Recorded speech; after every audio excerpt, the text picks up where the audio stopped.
Okay, next question. Question number 46. Four identical masses M are kept at points A, B, C, and D as shown in figure. Gravitational force on mass at point D मतलब body centre is. तो एक cube है, अब ये square नहीं है, ये cube है, उसमें से A पे, B पे, C पे और D पे फोर मासेस है. What is the gravitational force at the centre, मतलब डी पे कितना ग्रेविटेशनल फोर्स होगा, ये आपको पूछा है. Just a minute. Okay, there is something which is not correct. This is not correct because this is something which is wrong. It cannot be, ऐसा हो ही नहीं सकता. तो four identical masses are kept, ठीक है, A B C D. Find कर सकते हैं वैसे, लेकिन आंसर मैच नहीं होगा. This is what I doubt, right? Because I think the question should be कि यहाँ पे ई पे पीछे ई पे एक मास है, ए बी सी और ई पे मास है एम, और आपको डी पे टोटल फोर्स निकालना है. This should be the question, right? Let us try it out. पहले जो दिया है उस फॉर्म में ट्राई करेंगे. This question can be solved in two different ways. Actually, the question can be modified in two different ways. एक तो आप ऐसा बोल सकते हो, जो भी कंडीशन अभी दिया है, ए बी सी तीन कॉर्नर है ना, करेक्ट, और डी मिड पॉइंट है, डी पे फोर्स निकालना है. आपको ये पता होना चाहिए, अगर मैं इस साइड को ए ले रहा हूं, है ना, तो क्योंकि क्यूब है तो all sides will be equal. तो जो डायगोनल होगा नीचे का, that is by hypotenuse by Pythagoras theorem √2 a, right? √2 a होगा.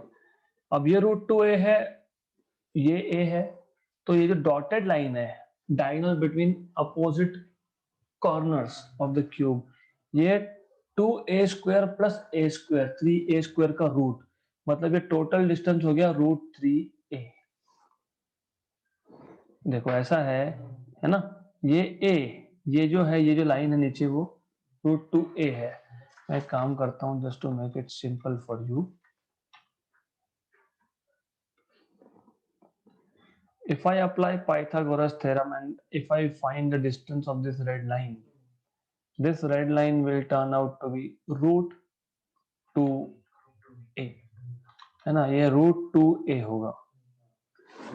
और ये जो साइड है ये a है, ये a और ये √2a, तो ये जो डॉटेड लाइन है जिसको मैं ब्लू में ड्रॉ कर देता हूं आपके लिए. तो इफ यू इमेजिन, इस पे पाइथागोरस थ्योरम अप्लाई करोगे तो ये आपका आ जाएगा √3a, क्योंकि √2a का स्क्वायर 2a² प्लस a², उसका रूट. तो टोटल डिस्टेंस, ये टोटल डिस्टेंस आपका आएगा यहां से लेके यहां तक √3a. अभी हर एक वर्टेक्स का सेंटर से डिस्टेंस मतलब √3a/2. Clear? Right.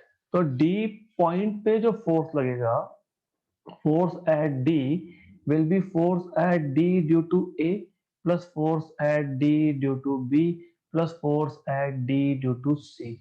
But force at D due to A due to B and due to C, these all are equal in magnitudes. क्यों? क्योंकि masses सब जगह पे सेम थे. तो G m1 m2 और डिस्टेंस भी सबका सेम ही है सेंटर से, है ना. तो कितना डिस्टेंस था? √3a/2 का स्क्वायर. तो इसको जब स्क्वायर करोगे तो ये मिल जाएगा आपको 4, क्योंकि 2² ऊपर जाएगा, है ना, gm² 3a². ये आ गया आपका ऑप्शन नंबर डी. तो करेक्ट है, ये कोई इशू नहीं है. अगर यहाँ पे मैं इस कॉर्नर पे ई पे और एक मास रख देता तो उस केस में ये आंसर आता सी, राइट? वो फिर सॉल्व करोगे आप। नहीं नहीं, क्यों नहीं है, इसका रीजन है क्योंकि वेक्टर्स जब आप रिजल्टेंट देखते हो वेक्टर्स का, those vectors are in the same plane. ये तीनों के तीनों जो है सेम प्लेन में नहीं है ना? क्यों नहीं है? देखो, इट्स प्रीटी सिंपल थिंग। देखो, ये पॉइंट सी यहाँ था, यहाँ पे कुछ नहीं है, फिर उसके बाद यू हैव क्यूब। कैसे बनता है बेसिकली? तो I draw cube for you and then you will understand what I am saying.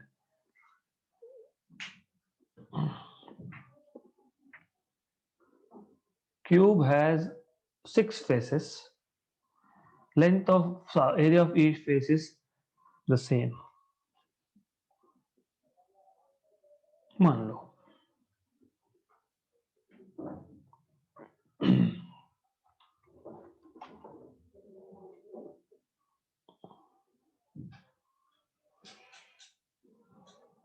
तो ये ऐसा बन गया क्यूब आपका। मास कहाँ पे था?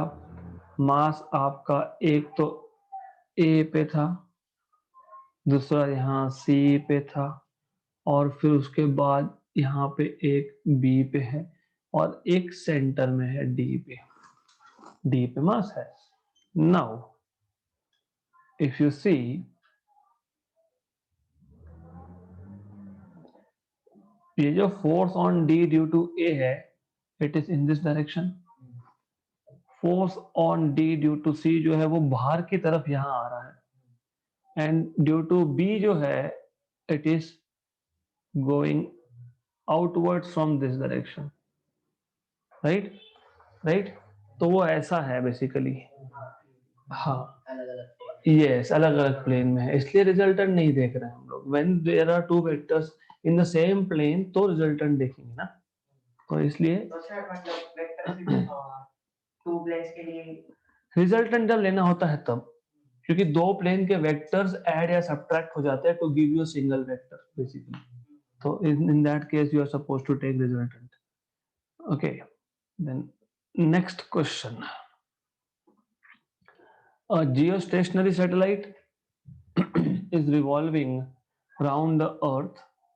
To make it escape from earth's gravitational field, its velocity must be increased by how many percent? How much change should be there? पहली बात तो ये है कि अगर वो रिवॉल्व हो रही है,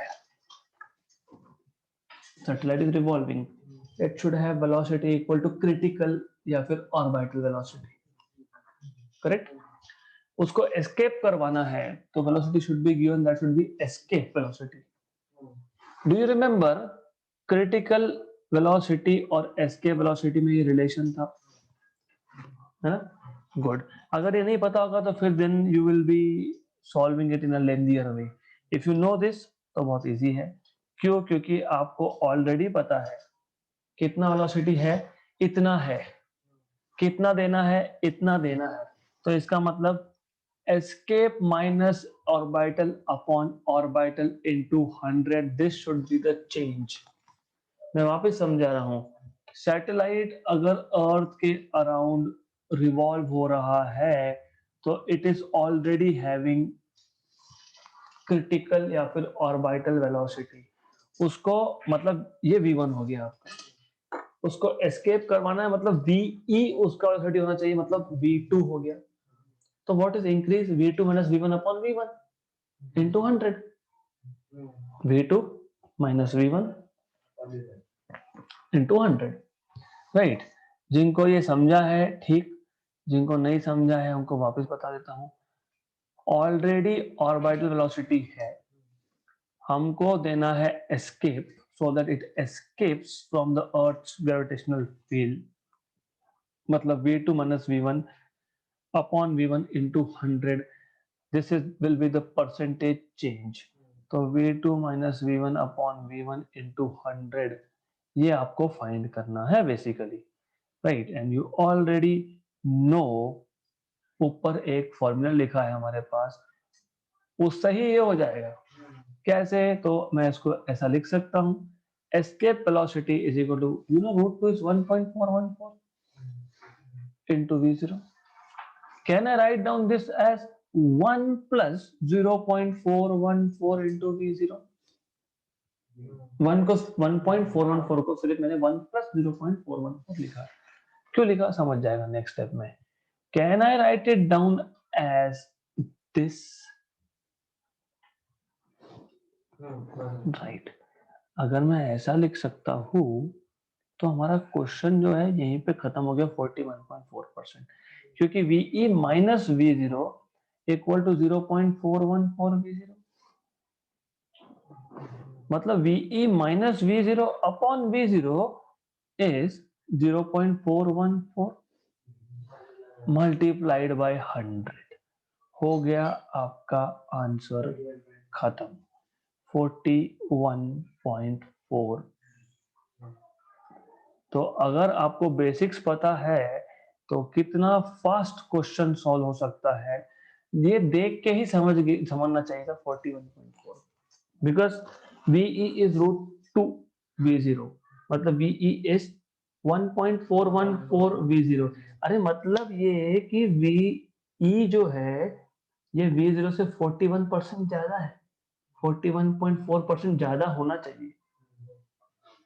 अगर राइट हो गया, ओरल क्वेश्चन था।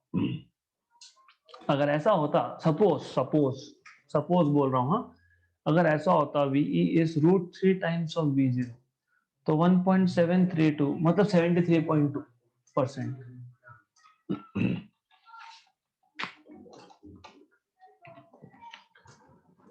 A planet has mass 1/10 of that of Earth, while radius 1/3 that of Earth. If a person can throw a stone on Earth's surface to a height of 90 meters, then he will be able to throw the stone on that planet to a height of how much? So, planet has a mass 1/10 of mass of Earth, right? While the radius of planet is 1/3 radius of Earth. If a person can throw a stone to on the surface of Earth to a height of 90 meter, very good, he will be able to throw the stone. Okay तो पहले तो ये है, आपको ये पता है कि काइनेमेटिक्स के इक्वेशन में आपने v square equal to u square plus 2as, मैं माइनस क्यों लिख रहा हूं, क्योंकि अर्थ के अगेंस्ट, ग्रेविटी के अगेंस्ट जा रहा है, तो v square equal to u square minus 2g maximum height के लिए बाद में लिखूंगा h, और फिलहाल h बता रहा हूँ, some height at maximum height. You remember at h equal to h max final velocity become 0। Very good, पता है, गुड। तो 0 equal to u square minus 2g h max, correct. इसका मतलब u square equal to 2g h max, मतलब h max is u square by 2g। अब हमको ऐसा बोला है कि इनिशियल वेलोसिटी चेंज होगा, डिड दे टेल यू कि वो दूसरे प्लेनेट पर जाके डबल स्पीड से बॉल फेंकेगा? नहीं। तो फिर इसलिए h max is inversely proportional to, इसका मतलब आपको सिर्फ acceleration due to gravity find करना है उस प्लेनेट में, और हमको ऑलरेडी पता है कि g is proportional to m by r square. G m by r square होता है, g capital G m by r square, तो m by r स्क्वायर। हाँ, तो फिर इसका मतलब h max is proportional to r square by m, क्योंकि ये g डिनोमिनेटर में है इसलिए, राइट। अगर यहां तक समझा है तो फिर नो प्रॉब्लम, क्योंकि यहां तक समझा है तो फिर हो गया आपका काम। तो आप बोलोगे तो h max on planet to that of Earth,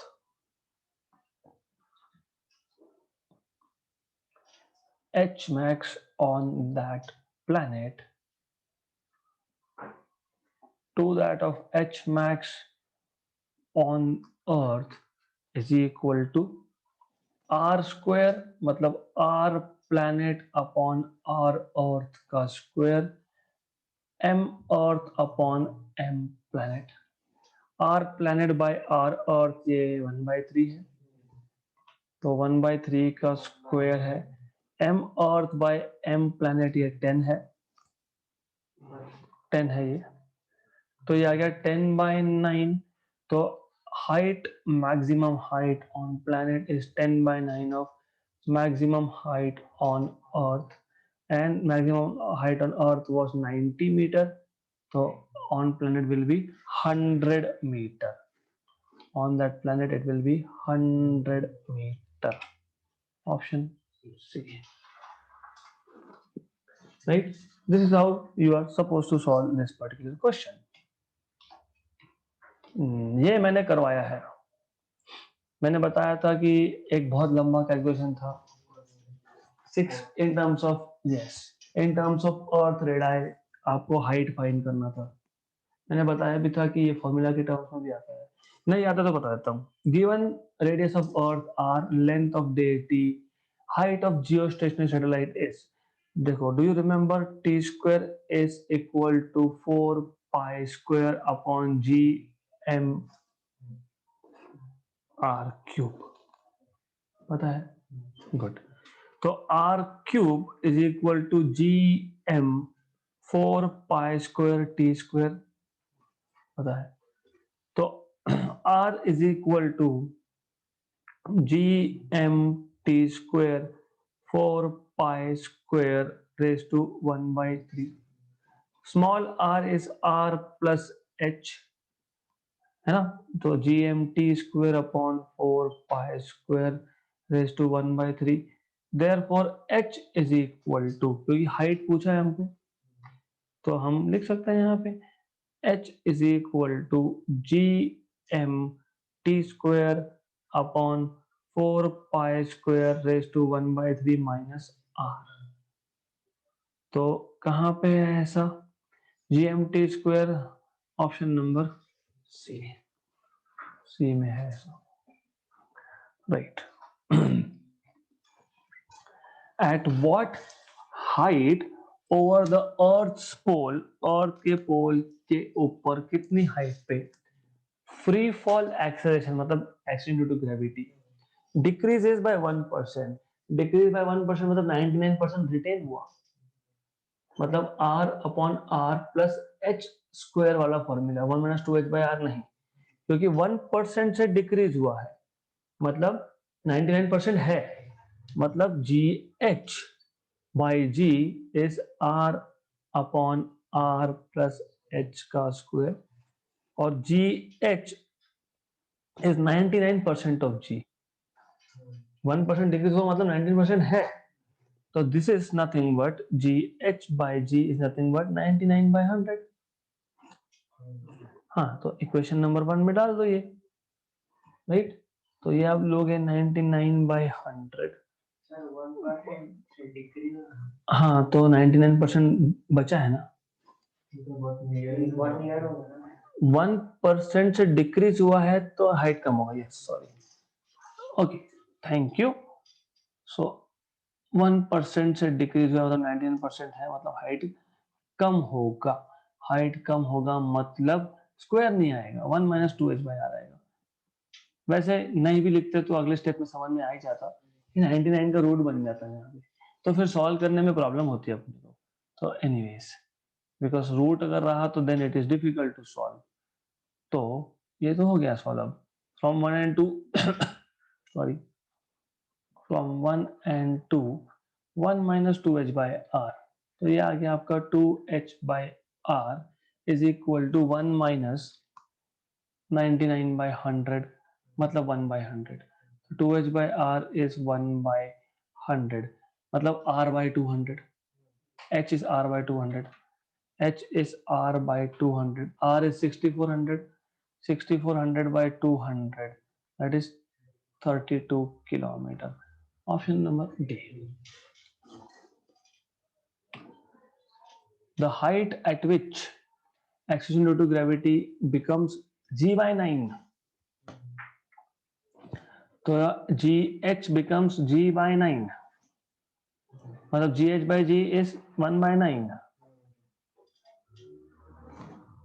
right, becomes g by 9, मतलब बहुत कम हो गया, मतलब हाइट ज्यादा हो गया।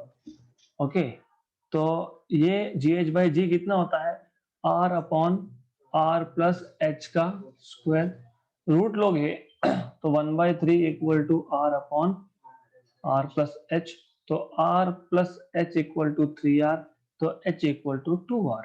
Option number A. Simple simple simple.